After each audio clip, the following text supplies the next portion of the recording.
चलो देखो,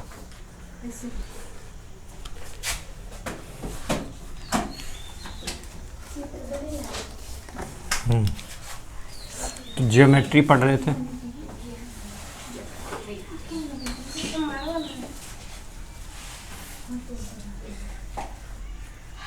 आज पार्ट 3 चलेगा ज्योमेट्री का। चलो आगे देखो, यहाँ चलते हैं अगला। क्या को पढ़ लिए थे? क्या को पढ़ा है? 14, 15, 20 को पढ़ा है। 20 को हो गया। चलो लिखो 21 नंबर। त्रिभुज का पढ़ लिए सब ना? त्रिभुज पढ़ लिए थे ना सब? न्यून कौन, सम कौन, अधिक कौन जान गए। अब चलोगे पूरक कौन। नहीं पढ़े हो? नहीं।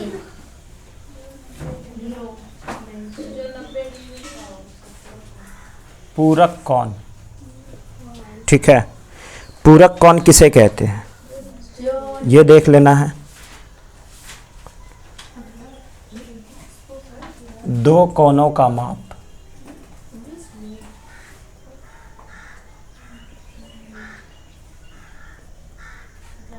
माप 90 डिग्री का हो उसे पूरक कौन कहते हैं। इतना ही याद रखना। दो कोनों का माप 90 डिग्री का हो उसे हम पूरक कौन कहते हैं, ठीक। जैसे ये हमने खींचा है ना, इसके एक समद्विभाजित, इस कोण को समद्विभाजित कर रहा है ये और ये। यहाँ पे ये ओ हो गया, ए बी सी। तो इन दोनों कोण का माप अगर 90 डिग्री हो तो इसे हम क्या कहेंगे? पूरक कोण। क्या कहेंगे? पूरक कोण। पूरक कोण कहते हैं। तो यहाँ से लिखोगे angle A O B plus angle B O C बराबर 90 डिग्री। तो ये क्या है? एक पूरक कोण है। क्या है? एक पूरक कोण। एग्जाम में एक कोण दे देगा ये, मतलब ऐसा आकृति नहीं, कैसा भी आकृति बन सकता है, चाहे वो इस तरह से भी बना के दे देगा, कैसे भी दे सकता है। बोल देगा ये पूरक कोण है और एक कोण 45 का है तो दूसरा कितने का होगा? दूसरा भी 45 का होगा। निकाल लोगे? चलो इतना याद रखना। 22 नंबर। अब एक आता है समपूरक कोण। क्या आता है? समपूरक कोण। समपूरक कोण किसे कहते हैं? दो कोणों का माप अगर 180 डिग्री हो तो उसे हम क्या कहेंगे? समपूरक कोण। दो कोणों का माप 180 डिग्री का हो तो उसे हम क्या कहेंगे? समपूरक कोण, ठीक है। कोई भी एंगल है इस तरीके से, ठीक। ये कोण चाहे कितने का भी हो, ये कोण चाहे कितने का भी हो, अगर ये 90 डिग्री पूर रहा है ना, 180 डिग्री पूर रहा है तो ये क्या है? समपूरक कोण। तो angle A O C plus angle C O B बराबर 180 डिग्री। किसके कारण?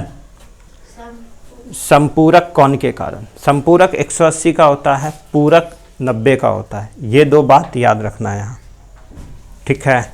इस पे सवाल आते हैं। एक समपूरक कोण और एक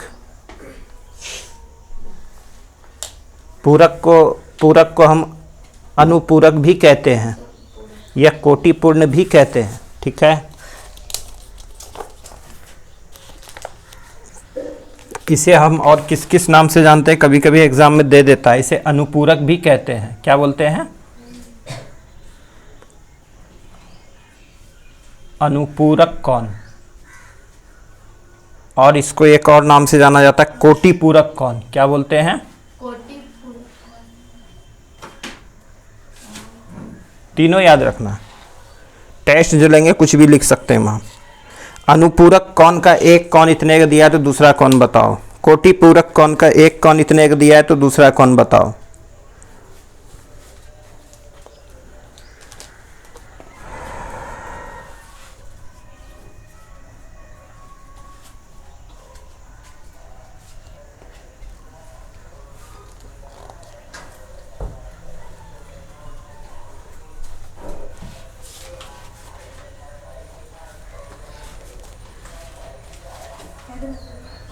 हो गया, मिटाएं। 5 नंबर में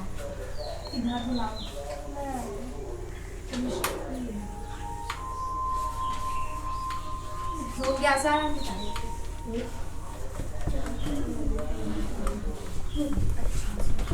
चलो अगला देखो, 23 नंबर। अगला चलेंगे पूर्ण युक्त कौन।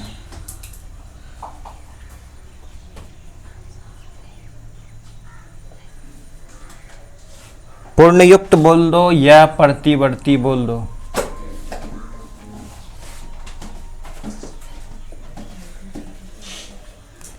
प्रतिवर्ती कौन, या इसी को हम क्या बोलते हैं, रिफ्लेक्स एंगल।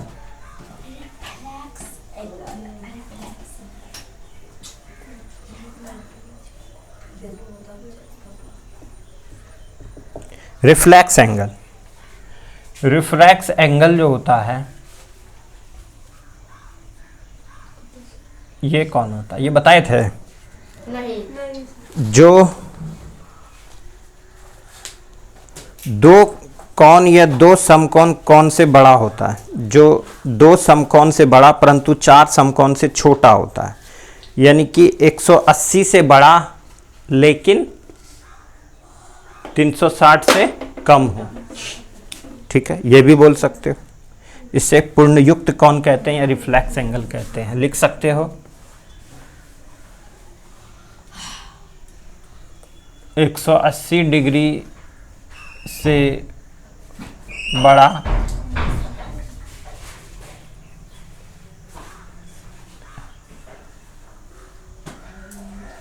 लेकिन 360 डिग्री से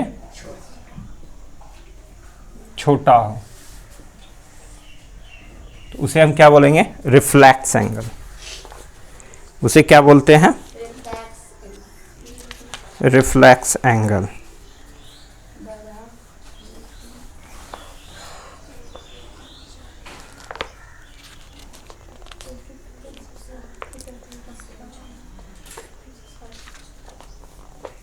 हो गया। वो भी बनाया। हाँ, पता कैसे चलेगा तुमको।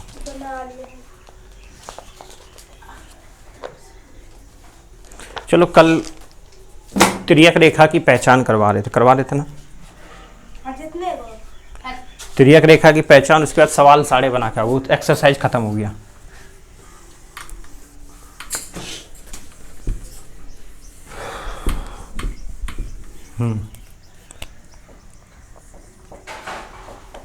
दो समांतर रेखाओं को एक खींच देती है, कौन सी है, तिर्यक रेखा। बताए थे कल। हाँ। कल यहाँ बताए थे, नाम दे दो, 1 2 3 4 5 6 7 8, बोले थे ना 8 एंगल है। हाँ। तो एंगल 3 बराबर एंगल 5 किसके कारण, एकांतर कौन। एकांतर अंतः कौन चलते हैं पहले। एकांतर अंतः कौन जो किस प्रकार की बनती है, इस प्रकार की आकृति बनती है, जड़ प्रकार की, याद किए थे। तो जड़ प्रकार की देखो, ये आ रहा है, हाँ। दिख रहा है। तो एंगल 3 बराबर एंगल 5 के, और एंगल 4 बराबर एंगल 6 के। ठीक, एक आता है एकांतर बाह्य कौन। एक एकांतर बाह्य कौन जड़ आकृति से बनता हो लेकिन ऊपर बन रहा है, देखो यहाँ आ रहा है, ये जो इस तरह से बना ना, इसमें एंगल 5 बराबर एंगल 2 बराबर एंगल 8 के, और एंगल 1 बराबर एंगल 7 के। एंगल 1 बराबर एंगल 7 के, और एंगल 2 बराबर एंगल 8 के। ये किसके कारण, एकांतर बाह्य कौन के कारण। एक बताए थे संगत कौन। संगत कौन, संगत कौन यानी कि इसके संगत में, इसके बगल में ये है ना, ये क्या है, इसके संगत है। तो एंगल 2 बराबर एंगल 6 के, एंगल 1 बराबर एंगल 5 के, एंगल 3 बराबर एंगल 7 के, और एंगल 4 बराबर एंगल 8 के। ये किसके कारण, संगत कौन के कारण। ठीक है, चलो अब चलेंगे शीर्षाभिमुख कोण के कारण। ये दिख रहा है जो इस तरह की आकृति बनाता है इसे क्या बोलते हैं? शीर्षाभिमुख कोण। ये और ये शीर्षाभिमुख कोण। शीर्षाभिमुख कोण में चलते हैं तो एंगल 2 बराबर एंगल 4 के, एंगल 1 बराबर एंगल 3, एंगल 6 बराबर एंगल 8, एंगल 5 बराबर एंगल 7 के। ये हो गया शीर्षाभिमुख कोण के कारण। अब यहाँ पे एक अंतः कोण, ये कोण और ये कोण का मान 180 का होता है।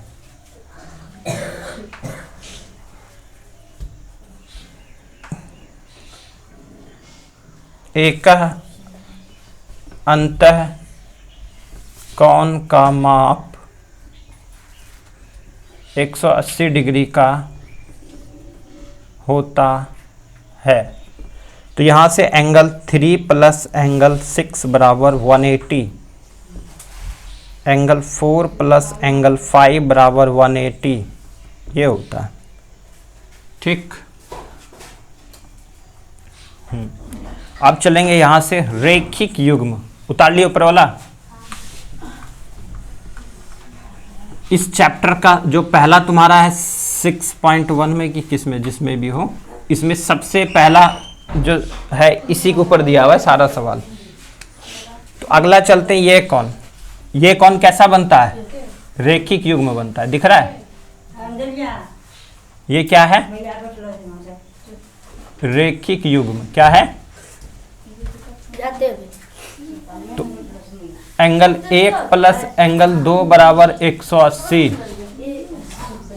एंगल 6 प्लस एंगल 5 बराबर 180,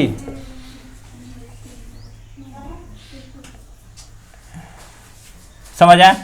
यहां से अगर इसको ढक देंगे तो ये भी 180 हो जाएगा रैखिक युग्म के कारण। एंगल 5 प्लस एंगल 8 बराबर भी 180,